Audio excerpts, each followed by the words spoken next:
संध्या का वक्त है और संध्या के वक्त पर अगर दुश्मन भी दरवाजे पर आ जाए तो उसे भोजन खिलाओ, लेटने के लिए बिस्तर दो, लेकिन उसकी आत्मा को कष्ट देना चाहिए, उसकी आत्मा को नहीं सताना चाहिए। इसलिए भैया वाले विश्राम करो रात भर, और जैसे ही सवेरा होगा वैसे ही हम अपनी सारी फौज को लेकर के बाग में चल करके उस सूगर को जरूर मारेंगे जिसने तुम्हारी को फाड़ दिया। श्री सुखदेव बोले महाराज परीक्षित, रात व्यतीत हुई है, जैसे ही सवेरा हुआ है तो महाराज हरिश्चंद्र ने अपने मंत्री से कहा, भैया मंत्री सारी फौज को तैयार कर लो और बाग में चलना है, उस शुगर को मारना है। मंत्री ने सारी फौज को तैयार कर लिया है।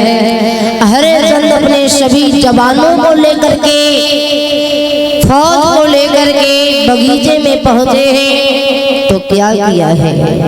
जवाब दिया भैया मंत्री साहब। बोला हाँ, कहिए महाराज क्या आदेश है?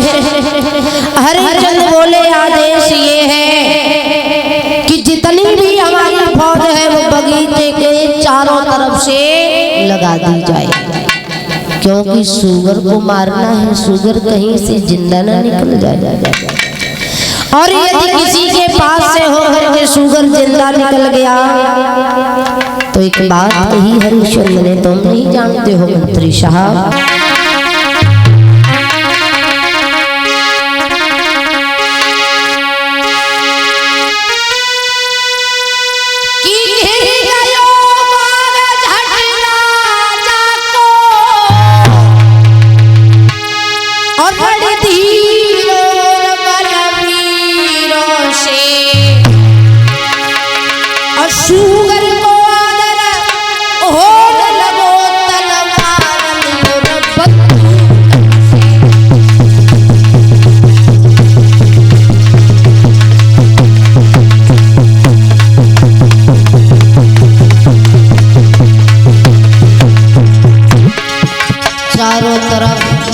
महाराज हरिश्चंद्र ने अपने बगीचे को घिरवा दिया। और एक बात कही है,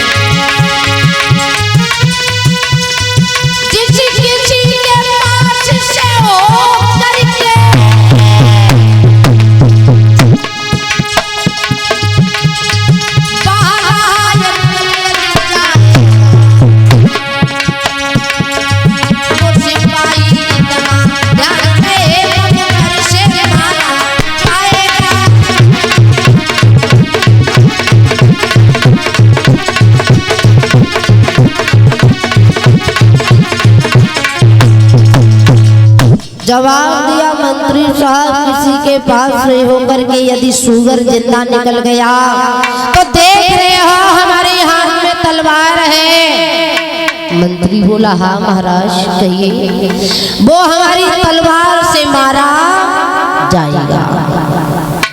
मंत्री बोला महाराज अगर आपके पास से होकर के शुगर कहीं जिंदा निकल गया तो? हरिश्चंद्र बोले खामोश, पैर का दबा हुआ दिल का सर पे सवार हो रहा है। मैं कह रहा हूँ यदि किसी के पास से होकर के शुगर जिंदा निकल जाएगा तो वो मेरी तलवार से मारा जाएगा।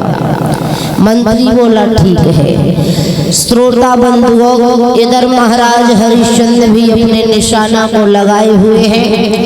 इधर विश्वामित्र ने सोचा, क्या सोचा कि अगर मैं किसी के पास से होकर के निकल गया तो वो महाराज हरिश्चंद्र की तलवार से मारा जाएगा। और मुझे परीक्षा तो हरिश्चंद्र की लेनी है, क्योंकि हमारी वशिष्ठ से शर्त लगी हुई है कि हरिश्चंद्र को मुझे धर्म से डिगाना है कैसे भी। क्यों ना हम महाराज हरिश्चंद्र के पास से ही होकर के निकले। वही विश्वामित्र शुगर के भेष में थे, महाराज हरिश्चंद्र निशाने को लगाए हुए खड़े थे। भाग करके आया तो महाराज हरिश्चंद्र के दोनों टांगों के बीच से होकर के शुगर भाग गया। जैसे ही हरिश्चंद्र ने देखा तो घोड़ा पर सवार हुए, तलवार निकाली है, आगे आगे सुगर भागता जा रहा है और सुगर का पीछा करते हुए पीछे पीछे अयोध्या नरेश महाराज हरिश्चंद्र भागते जा रहे हैं।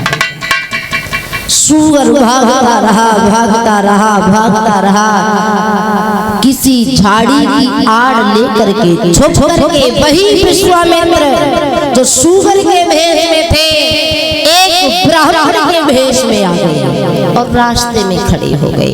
इधर हरिश्चंद्र भागते हुए घोड़ा पर सवार होकर के जा रहे थे। जैसे ही हरिश्चंद्र ने रास्ते में ब्राह्मण को खड़ा हुआ देखा तो घोड़े को रोक दिया, जवाब दिया